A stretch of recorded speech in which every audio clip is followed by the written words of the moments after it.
প্রিয় শিক্ষার্থীরা, আসসালামু আলাইকুম। আশা করি সবাই ভালো আছো। আজকে চলে আসলাম আরেকটি নতুন পর্বে। আমি এ পর্বে আলোচনা করব অধ্যায় 1 অনুশীলনী 1.3 17 পৃষ্ঠার 12 ও 13 নম্বর অঙ্ক নিয়ে। তো তোমরা ক্লাসটি প্রথম থেকে শেষ পর্যন্ত ধৈর্য সহকারে দেখবা। আমি তোমাদেরকে সহজভাবে বুঝিয়ে দেওয়ার চেষ্টা করবো ইনশাল্লাহ। আর আমার চ্যানেলে নতুন হয়ে থাকলে চ্যানেলটি সাবস্ক্রাইব করে অবশ্যই পাশে থাকো, তবে আমার ভিডিওগুলো তোমরা ছাড়া মাত্র তোমরা পেয়ে যাবা। তোমরা যদি সম্পূর্ণ অনুশীলনী বা অধ্যায়ের ভিডিও দেখতে চাও, তবে এই ভিডিও ডিসক্রিপশানে সম্পূর্ণ অধ্যায় বা অনুশীলনের লিঙ্ক পেয়ে যাবে, অথবা আমার চ্যানেলের প্লে লিস্টে গিয়েও তোমরা সম্পূর্ণ অধ্যায়ের বা অনুশীলনের ভিডিওগুলো দেখে নিতে পারো। তো চলো আমরা অঙ্কগুলো শুরু করি।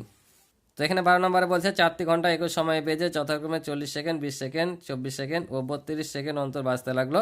কমপক্ষে কত সময় পরে ঘন্টাগুলো একত্রে বাজবে? তাহলে এটা কি করতে হবে বলো তো? এটা কমপক্ষে কত সময় বলেছে, কমপক্ষে মানে সবচাইতে কত সময় অন্তর অন্তর বাজবে। যারা আমার ক্লাসগুলো ধারাবাহিকভাবে দেখেছো তারা অবশ্যই এটা বলতে পারবা যে কি করতে হবে, কারণ আমি বলে দিয়েছিলাম যে কখন গসাগু এবং কখন লসাগু করতে হয়। এটা কমপক্ষে বলেছে, তার মানে এটা কি করতে হবে? লসাগু করতে হবে। কারণ যখন ন্যূনতম, ক্ষুদ্রতম, কমপক্ষে পুনরায় বলবে তখন লসাগু করতে হবে, অর্থাৎ এটা লসাগু করলে আমাদের কাঙ্ক্ষিত সময়টা কি পেয়ে যাব। তাহলে আমরা এখানে লিখবো কি 10, 20, 24 ও 32 এর লসাগু যত হবে তত সেকেন্ড পরে ঘন্টাগুলো একত্রে বাজবে। তো দেখো আমি লিখে নিয়েছি যে 10, 20, 24 ও 32 এর লসাগু যত হবে তত সেকেন্ড পরে ঘন্টাগুলো একত্রে বাজবে। তাহলে এখন কি করব? এগুলোর লসাগু করব। তাহলে প্রথমে 2 দিয়ে যাবে, 5 দুগুণা 10, 10 দুগুণা 20, 12 দুগুণা 24, 16 দুগুণা 32। আবারও 2 দিয়ে যাবে, 5 দুগুণা 10, তারপর 6 দুগুণা 12 আর 8 দুগুণা 16। আবারও 2 দিয়ে যাবে, তাহলে 5 নেমে যাবে যেহেতু ভাগ যাচ্ছে না। 3 দুগুণা 6, 4 দুগুণা 8, 2 দেওয়া যায় না, 3 দেওয়া যায় না যেহেতু একটা একটা করে গেছে। এবার 5 দিয়ে যাবে, 5 একে 5, 5 একে 5, 3 আর 4 নেমে যাবে। তাহলে এখন লিখব যে নিম্ন লসাগু, নিম্ন লসাগু। তাহলে এগুলো সবগুলো আমাকে লিখতে হবে। 2 গুণিত 2 গুণিত 2 গুণিত 5 গুণিত 3 গুণিত 4, ঠিক আছে? তাহলে এখন যদি আমরা গুণ করি তাহলে কত হবে? 2 দুগুণা 4, 4 দুগুণা 8, 5 8 40, 40 থাকলো, আর এদিকে 3 4 12, 40 আর 12, তাহলে 12 4-এর সাথে গুণ করলে হয় 4 বরং 48, আর 40-এর শূন্যটা বসে যাবে। তাহলে এটা পেলাম আমরা, ঠিক আছে? তাহলে ঘন্টাগুলো কতক্ষণ পর পর বাজবে? 480 সেকেন্ড পর পর বাজবে। এটাকে আমরা কিসে পরিণত করে নিব? মিনিটে প্রকাশ করে নিব। তাহলে আমরা জানি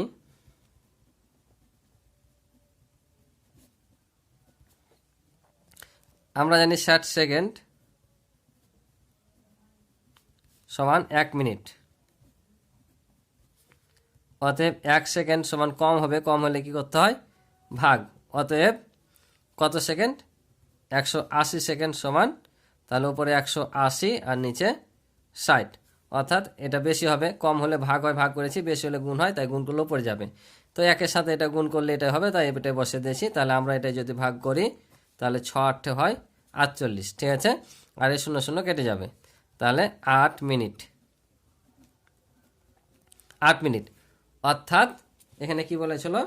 কতক্ষণ পর পর একসাথে বাজবে। তাহলে আমরা লিখব যে ঘন্টাগুলো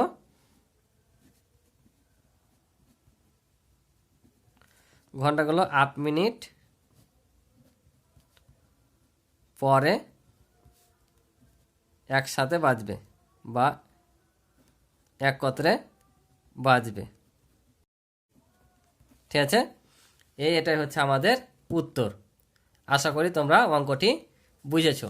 এবার পরে 13 নম্বর অঙ্ক দেখো, বলছে 2টি সংখ্যার গুণফল এত এবং গসাগু 13, সংখ্যা 2টির লসাগু নির্ণয় করো। তাহলে 2টি সংখ্যার গুণফল দেওয়া আছে এবং গসাগু দেওয়া আছে 13, লসাগু নির্ণয় করতে বলেছে। অঙ্কটা কি দেখে তোমাদের মনে হচ্ছে খুব জটিল মনে হচ্ছে, তাই না? যে এটা আবার কি অঙ্ক? 2টি সংখ্যার গুণফল দেওয়া আছে, গসাগু দেওয়া আছে, আবার লসাগু বের করতে বলছে। তো এটা ভয় পাওয়ার কোনো কারণ না, এটা একবারে সিম্পল অঙ্ক। একটা সূত্র আছে, সে সূত্র লেখা অঙ্কটা করলে হয়ে যাবে। কেমন হয়ে যাবে? যে আমরা জানি 2টি সংখ্যার গুণফল সমান হচ্ছে লসাগু গুণিত গসাগু। 2টি সংখ্যার গুণফল সমান হচ্ছে ওই সংখ্যাটির লসাগু এবং গসাগু সমান, অর্থাৎ 2টি সংখ্যাকে গুণ করলে যা হয় তাদের লসাগু আর গসাগু করে যেটা পাওয়া যায় সেটা গুণ করলে তাদের গুণফলের সমান হয়। তার মানে সূত্র কি দাঁড়ালো যে দুইটি সংখ্যার গুণফল সমান এদের লসাগু গুণিত গসাগু। এটা দিয়ে অঙ্ক করলে হয়ে যাবে। দেখো করি তাহলে বুঝতে পারবা। তাহলে এখানে লিখি দেওয়া আছে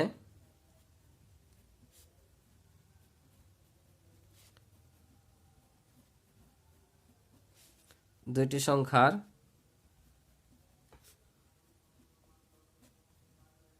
গুণফল সমান 3380 এবং গসাগু দেওয়া আছে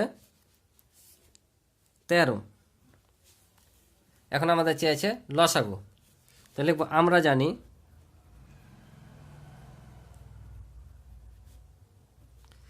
জানি কি বললাম, দুইটি সংখ্যার গুণফল সমান এদের লসাগু গুণিত গসাগু। তাহলে আমরা এভাবে লিখতে পারি যে লসাগু গুণিত গসাগু সমান দুইটি সংখ্যার গুণফল, অর্থাৎ উল্টে দিলাম কথাটা। তাহলে আমাদের এখানে এদিকে নিয়ে আসা এবং ওই পাশে নিয়ে যাওয়া নিয়ে ঝামেলা হবে না। তাহলে আমরা লিখব যে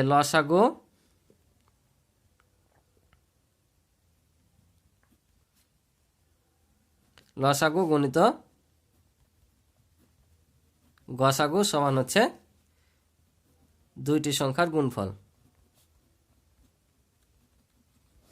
দুইটি সংখ্যার গুণফল। তুমি যদি এটা লেখো আগে এদিকে যে দুইটি সংখ্যার গুণফল সমান লসাগু গুণিত গসাগু, বা এভাবে লেখো, কোনো সমস্যা নাই। এভাবে লিখলে আমাদের সুবিধা হবে। কি সুবিধা দেখো, তাহলে আমাদের এ পাশে নিয়ে যা ঝামেলা হবে না। তাহলে লসাগু বের করতে বলেছে আমাদের, তাহলে লসাগু এখানে কি থেকে যাবে, যেহেতু আমরা লসাগু বের করব। আর গসাগুর মান কত দেওয়া আছে, 13 দেওয়া আছে, আর গুণফল দেওয়া আছে 3380। তাহলে বা এখন দেখো আমরা এটা সমীকরণের মতো করে করব, অর্থাৎ তোমরা ক্লাস 5-এ যে গাণিতিক প্রক্রিয়া সম্পর্কিত যে চতুর্থ অধ্যায়টা করেছিলা, যে পাশে জিনিস ও পাশে নিয়ে গেলে যোগ থাকলে বিয়োগ হয়, বিয়োগ থাকলে যোগ, গুণ থাকলে ভাগ, ভাগ থাকলে গুণ, এভাবে। তাহলে এটা দেখো 13 লসাগুর সাথে কি অবস্থায় আছে, গুণ অবস্থায় আছে। তাহলে গুণ থাকলে পাশে যে কি হয়ে যায়, ভাগ হয়ে যায়, অর্থাৎ এটার সাথে ভাগ হয়ে যাবে 13। ঠিক আছে, তাহলে অতএব লসাগু সমান কত পাবো, এটাকে ভাগ করব, ভাগ করলে আমরা পেয়ে যাব। তো দেখো এখানে ভাগ করে এটা দেয়া, এটা তোমাদের দেখানোর দরকার নাই, জাস্ট এটা তোমাকে বোঝানোর জন্য বা কত আসছে ওই জন্য আমি ভাগ করছি, তোমাদের করার দরকার নাই। আর দিলে দিতে পারো নোট হিসাবে পাশে যদি দাও, তারপরও সমস্যা নাই। তাহলে 13 দুগুণা 26, 3 13 39, বেশি হয়ে যায় তাই 2 নিয়ে নিলাম। তাহলে 1 10 ধার নিলাম, তাহলে 13 থেকে 6 বাদ দিলে 7, এখানে 1 দিলে 3, 3 থেকে 3 বাদ দিলে 0, তাহলে 8 নামবে। এটাকে গুণ করব তোমার 6 দিয়ে। তাহলে দেখো 3 6 18, হাতে থাকে কত 1, 6 কে 6, হাতে রেখে 7, তাহলে এই শূন্যটা নামলো। এটা 18 থেকে 28 বাদে 0, এই শূন্যটা নামবে। তাহলে দেখো যখন কোনো ভাগ না যায় শূন্যটা আমরা এখানে উঠে দিই। তাহলে আমরা এখানে কত পাইলাম, ভাগফল পাইলাম 260, অর্থাৎ সংখ্যা দুটোর লসাগু হচ্ছে 260। কারণ এখন যদি আমরা 13 আর 260 গুণ করি তাহলে আমরা কি পাবো, দুইটি সংখ্যার গুণফলটা এটাই পেয়ে যাব। তাহলে এই তো দেখো খুব কঠিন, যখনই এমন দেওয়া থাকবে এই সূত্র দিয়ে অঙ্ক করবা তোমরা। যদি লসাগু চাই তাহলে গসাগুদা ভাগ করবা, আর গসাগু চাইলে লসাগুদা ভাগ করবা, হয়ে যাবে। আর প্রশ্নে যদি লসাগু এবং গসাগু দেওয়া থাকে আর দুইটি সংখ্যার গুণফল চাই, তাহলে তোমরা এই গসাগু আর লসাগুকে গুণ করে দিবা যেভাবে, তাহলে দুইটি সংখ্যার গুণফল পেয়ে যাবা। আশা করি তোমরা অঙ্কটি বুঝেছো। তো আজকে এ পর্যন্তই ছিল অঙ্ক। আশা করি তোমরা অঙ্কগুলো সব বুঝেছো। তো আমার ক্লাস ভালো লাগলে অবশ্যই লাইক কমেন্ট করে তোমাদের মন্তব্যগুলো জানাবে, এবং তোমাদের কোনো বিষয়ে যদি প্রয়োজন থাকে বা কোনো প্রশ্ন আমাকে অবশ্যই কমেন্টের মাধ্যমে জানাবা, আমি সেগুলো সলভ করে দেওয়ার চেষ্টা করবো ইনশাআল্লাহ। তো আজকে এ পর্যন্ত ভালো থাকো, সুস্থ থাকো, আল্লাহ হাফেজ।